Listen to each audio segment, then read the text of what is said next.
something to us. I like being organic. I like being we're homegrown. We've grown our leadership. We trust each other. We know we have. But I wanted to end today with a friend that has been where a lot of us are going. And I'm really excited. The final speaker today, he's an expert on leadership. I get fired up. You hear him every time he comes in. He's a trailblazer in our industry.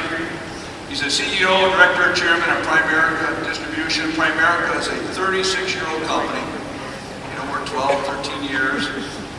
They do over $1.2 billion in annual sales. And I tell you, this guy has been where we're going. He's here today as a personal favor because I believe by sharing his experience, he can help us reach our goals. And this guy's credentials are impressive, but what I really admire the most is his integrity. He's a true servant leader who's inspired thousands of people around the world. I want to introduce you, and it works. Give a great welcome to John Addison. John, come on out here.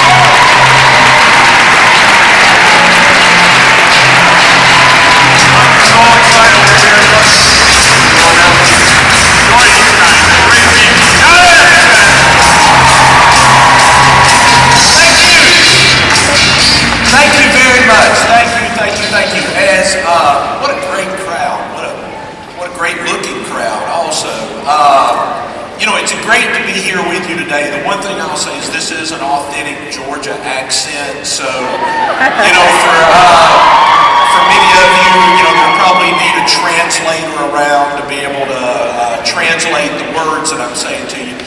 I'm not going to take a ton of your time today. I just want to spend a few minutes with you and talk to you about leadership and talk to you about winning in life. You know, number one, this isn't what I do for a living. I'm not a motivational speaker brought in to talk to you this afternoon. I'm CEO of a company, and I don't normally do this. The reason I'm doing it is because of people. I've got to be very good friends with Mark, who is a person of integrity and just a great human being. One of his dear friends is Stuart Johnson, who is with Video Plus, who's one of my best friends on earth. And so they had talked to me and asked if I'd be willing to do it, and I said, you know, sure, I'll be glad to for a friend. So this isn't, you know, you're not going to be outside buying my tapes and books and stuff like that. You know, I'm here today to talk to you from my heart and talk to you for a friend, but I'm very proud of what he's done with his company. I believe in life one of the most important things you can do is associate with good people. I don't care how good the idea is, if you're not around good people, you're not going to enjoy it and you're not going to get to where you want to get. You've got to be around good people with good motives who are trying to help other people with what they do.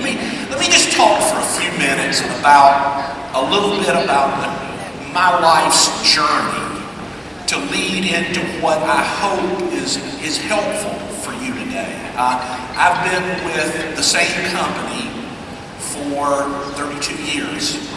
I know I don't look like I'm old enough to have been with the same company for 32 years, but I've been with the same company for 32 years. I'm co-CEO of a company called Primerica. We're a very large financial services company. Just to give you a little bit of the background, last year we paid over $1 billion in death claims to our clients. We did over $5.2 billion in sales in our securities business. We're a very large financial services company. I didn't join the company to be CEO. 32 years ago, I answered an ad in the Atlanta paper that said rapidly growing financial services company looking for bright young college graduates. Well, I was young and I was a college graduate. Bright was questionable. And I came to the company for the noble reasons that it was close to my apartment and they had a program where if you made good grades, they would pay for you getting your MBA, and I was starting to work on my master's in business administration. I thought I would be with the company for a handful of years while I got an MBA. Had no idea that it would be what I would do, that I'd found my calling in life. I'll talk as I go through this. Sometimes in life, it moves on small decisions, small things. You know, it's easy to see the older you get, the big decisions in life. But life moves on small decisions. I had a job after I'd gotten out of the University of Georgia in 1980. Go Dogs. I was working with a large insurance company in Atlanta. And I was in the quote-unquote management training program. And the guy that was my boss's boss's boss called me into his office when I turned in my resignation to come with Primerica. And he called me into his office and he said, "John, you're very bright. You're doing a good job here. You're throwing your life away." Now, understand, I was making $16,000 a year at Life of Georgia, the insurance company. I was offered $19,200 a year to come with the company I'm with. That was a $3,000 raise. That was a lot of money for a 24-year-old guy. And so he brought me in his office and he went through, this is a horrible company. They're a pyramid scheme. They're going to be thrown out of every state. They're awful. They're horrible people. But he didn't offer me $3,000 more a year. Being 24 years old and a little bit, fine, I'm not going to be there that long, so maybe they'll stay in business long enough for me to get my MBA. I took the job and came with the company. The gentleman's name, which will come back in the story, was a gentleman named Gerald Padgett. He was the executive vice president of operations at Life of Georgia that told me those things. I'm going to fast forward, not going to go through all the boring details, but during that period of time where I worked on my MBA at night at Georgia State University from 1982 to 1988. Did the one class a quarter at night, did an MBA. During that time got married. During that time had 2 children. During that time got promoted to vice president of the company. And so my view of what the company was changed. In 1995, I was named president of the company. 2000, became co-CEO of the company. And went through a lot of things. At that time, we were a division of Citigroup. And we had a great run. Then the economy collapsed. The banks crumbled. And my partner, Rick Williams, and I decided we had to get our business out of Citigroup. We spent the better part of 07, 08, 09 fighting, trying to save a company, a very profitable, good company, out of a giant failure. I promise you, one of these days I can tell you the story of walking through the canyons of New York in the height of the financial crisis, trying to save your business. On one of those trips to New York in 2009, I was flying back. Life is very weird. Life turns, and life, the further you go, the more ironic things become at times. I was flying back to Atlanta on a Friday afternoon. A gentleman sat down next to me that I recognized, and he said, "John." I went, "Hey, how you doing?" This gentleman named Bob Crispin. He was, when Citigroup was getting put together, he had been the CEO of Travelers Life Insurance Company. And I'd met him at that time. He had left Travelers and become the CEO of North America for ING, the big financial services company. And I'm sitting there and I'm going, "Bob, why are you going to Atlanta on Friday?" And he goes, "Well, we own Life of Georgia, the company I'd been with." He said, "I'm going down to complete the sale of it as a runoff book of business." They were shutting down operations, shutting down all the employees. So the company where the guy told me I was with this safe, stable, great company, and I was going with this fly-by-night outfit, completely went out of business. Fast forward a little further. April 1, 2010, we had a very successful IPO of our company out of Citigroup. It was named the most successful IPO of the year 2010. Our stock came out at $15. We're trading now in the mid-40s. So we had a pretty good little run. And we had a very successful IPO. We announced the next year we were building a new corporate headquarters in Duluth, Georgia. So I was all over the news, you know, with the governor and I breaking ground at the building and all this stuff.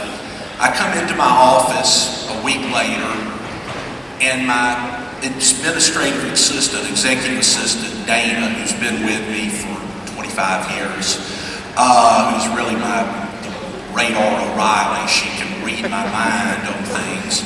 When I walk in, she says, "John, do you know a guy named Gerald Padgett?" And I went, "Yeah, I do." And she handed me a handwritten note on a piece of notebook paper. Now, Gerald, at the time he told me I was throwing my life away, I was 20, so he was in his, about my age now, mid-50s. So now he's mid-80s. And I had a letter from him that said, "John, I don't even know if you remember me, but years ago I told you you were throwing your life away. Last night I was watching you on the local news in Atlanta, groundbreaking your new building. I've been following your career from a distance. Thank God you had the good sense not to listen to me." And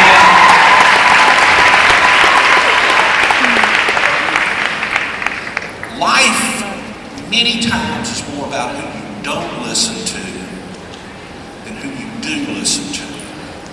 Life turns on small decisions, small moments. Success is a journey, not a destination. So, you know, the company I run is the only thing I've really ever done in my life. I mean, my wife and I have been married for 32 years, and I've been with the same company for 32 years. I'm not a changer. Okay, you know, I found something I thought I was pretty good at that had a mission. You know, our company paid $1 billion in death claims last year to our clients. Back years ago, they said they wouldn't pay their death claims or fly-by-night. On 9/11, 2001, we paid $10 million in death claims. Every tower, every plane. One of our reps, part-time reps, Mater did Windows on the World. We replaced a $30,000 Prudential policy with a $900,000 Primerica policy. Had 8 children, was from the Dominican Republic, traded shifts and went in early that morning. Was killed in the rubble, and we delivered that death claim to his family. So I found something I was proud of, that I could be passionate about, and I gave my life to it. Success is a journey. See, it's not easy to succeed. I love the name of your company. It works. But I promise you, it'll only work for you if you work. Okay? In life, you gotta pay a price. I live up in North Georgia. I've got a farm north of Atlanta. And, you know, at the little corner kind of 7-Eleven store before you get on the main road, if you go in there on the night that the Powerball is on the big number, you'll have a room full of people lined up. You can't even pay for your gas because they're getting what I call the redneck trifecta. A 12-pack of beer, a can of Copenhagen, and 6 lottery tickets. Now, life, you are not going to just get lucky. Luck, I mean, you get what you earn, not what you want. If you want to succeed, you got to pay a price. Life will give you what you fight for. Now, unfortunately, it'll give you what you accept also. And for most Americans, that's too much month at the end of the money. That's a J-O-B, just over broke, working for a B-O-S-S, which is double S-O-B spelled backwards.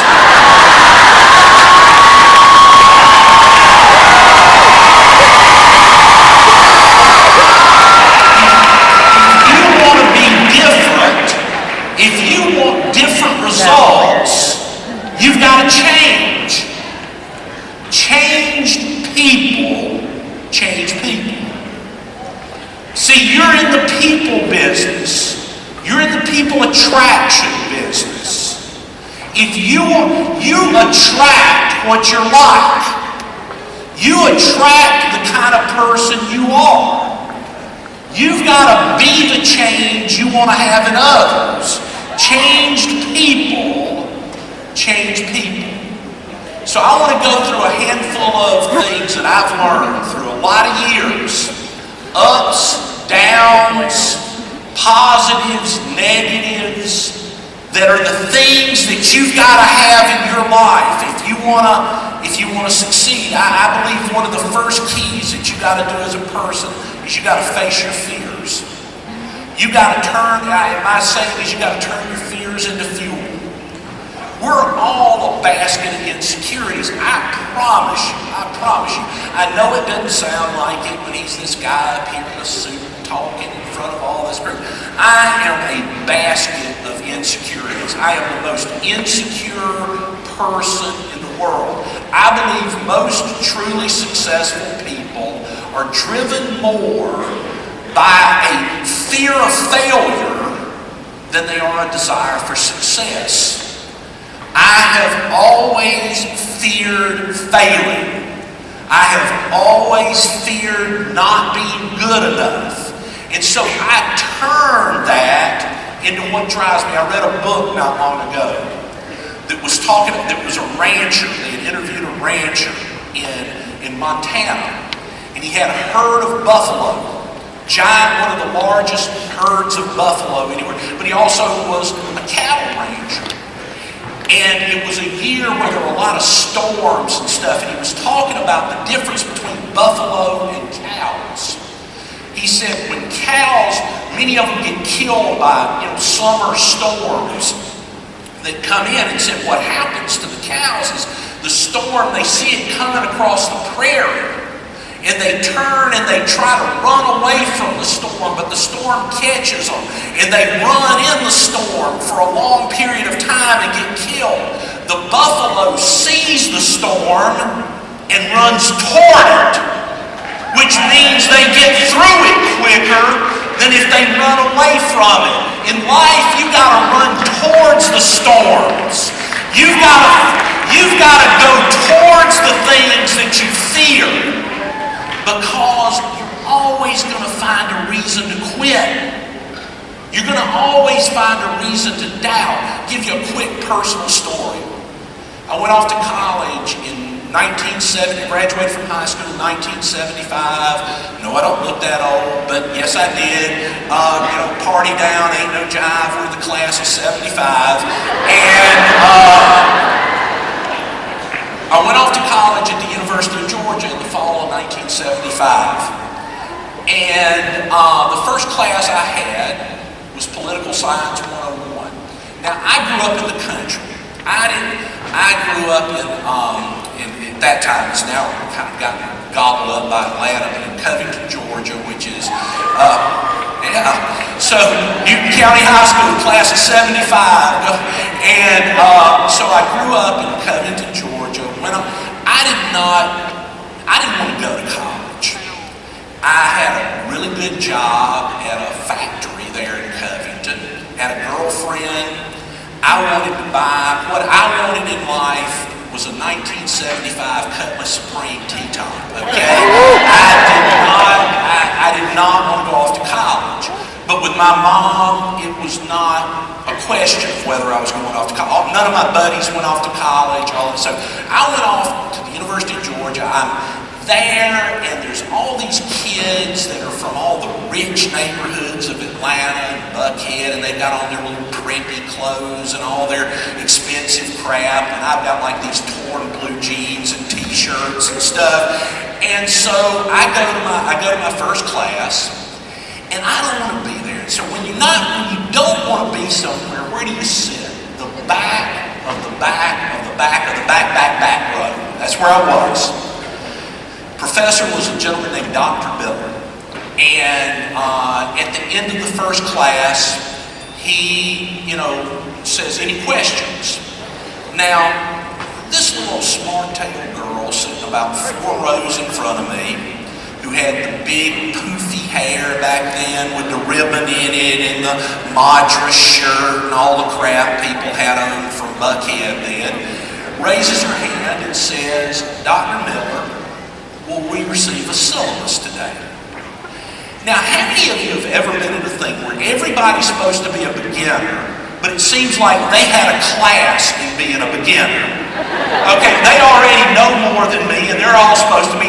And so I'm sitting there, I have no clue on earth what the word syllabus means. I'm sitting there, and I'm like, they're asking for about a syllabus. I don't even know what the word is. So I go, now if she would have said, when could I get a schedule of the tests? I'd go, yeah, I need one of those too.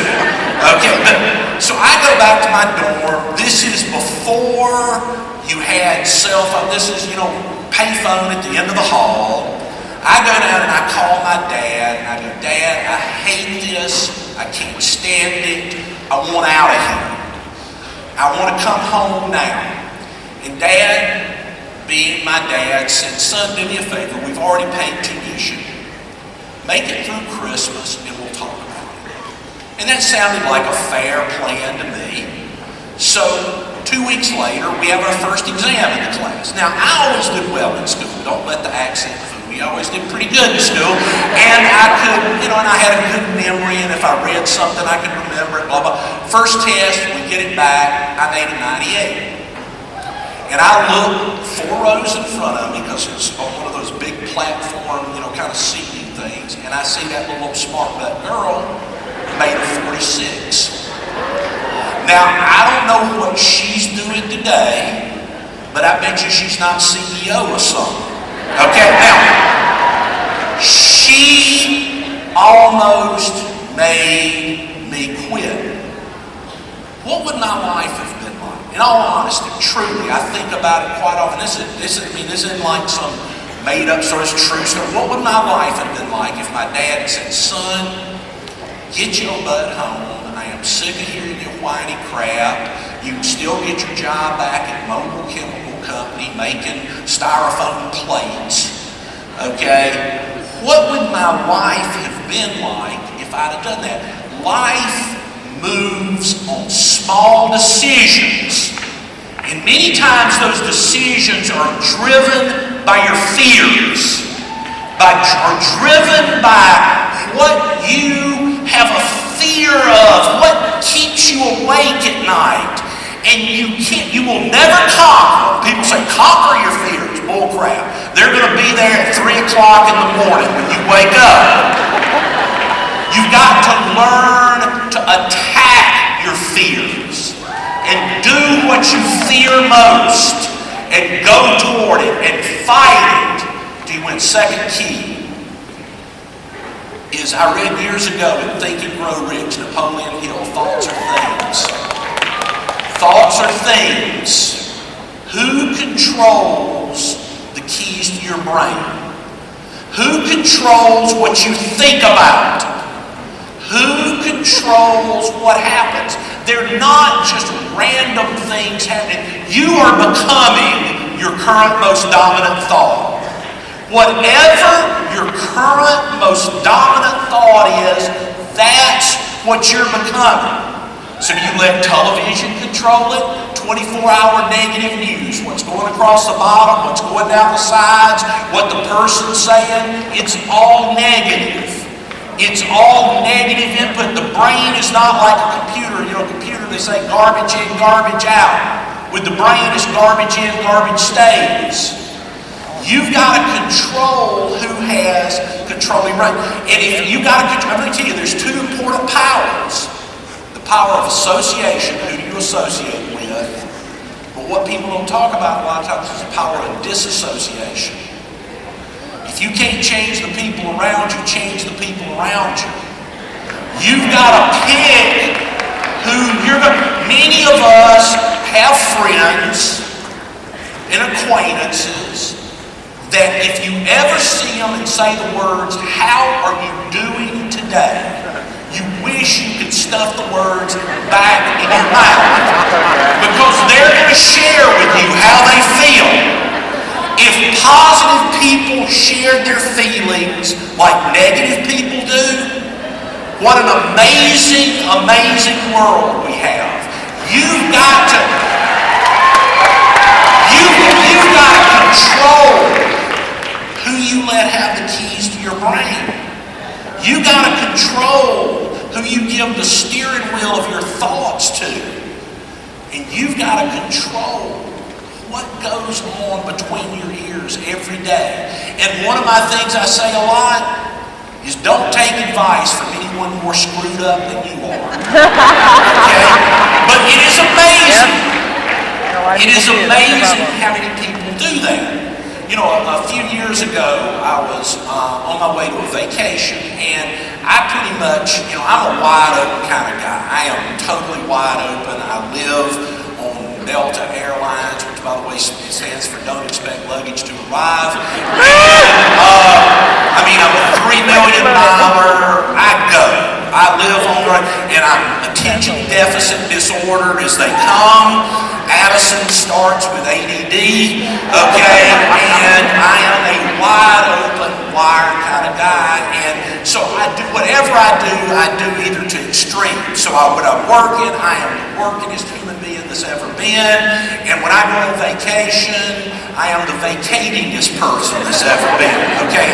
And so I was going from a big Primerica meeting. And I was meeting my wife. I was flying in from somewhere. I was meeting her at Miami Airport, and we were heading to a gorgeous place in the Caribbean for several days.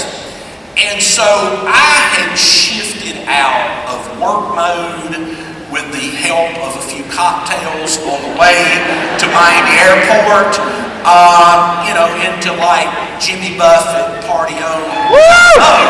And so I'm having to go because I was going international, I had to go through security again at the Miami Airport. Now, I've got on my Primerica golf shirt because I'm doing it, and so I'm heading through, and now I'm the world's guy. I can get through security, never wear lace-up shoes, only wear loafers. If you travel, blah, blah, blah, I'm the world's best. I'm talking like, boom, I'm through, okay?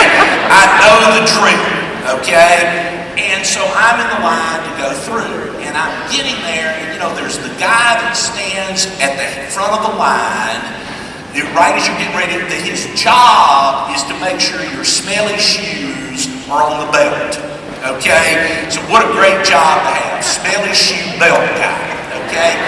And this guy's standing there, and he sees my shirt, and he goes, Primerica, isn't that Primerica thing? And I go, yeah, I'm the Primerica thing. And, because I'm not trying to recruit him, get his name and number, whatever. I am going on vacation. He goes, I went to a few meetings. I looked at doing that thing. And I'm like, okay, great, man. That's good. But, I figured out pretty quick, that if you don't get one of them things early, you don't make no money. It's only the people that get in early that make any money. So I didn't do it. He said, so are you doing okay with it? And I went, yeah, I'm doing okay with it, whatever and stuff. But then I'm through security and I'm gone and I'm on the plane to the Caribbean. But then I got tickled thinking, that is exactly the guy that kills recruits. Okay, because, he sits there, it's like you'll recruit somebody and get them excited, then they'll go home and their dumb brother-in-law, Claude, will go. I looked at one of them things one time, you can't make no money. How much money did you give them? Okay, and now, this is your moron, broke brother-in-law, Claude, okay, that you wouldn't listen to on anything, has never done anything, but all of a sudden people go, he may be right. So I go, this is the exact idiot that kills new people. Never take advice from anyone more broke and screwed up than you are. Be careful.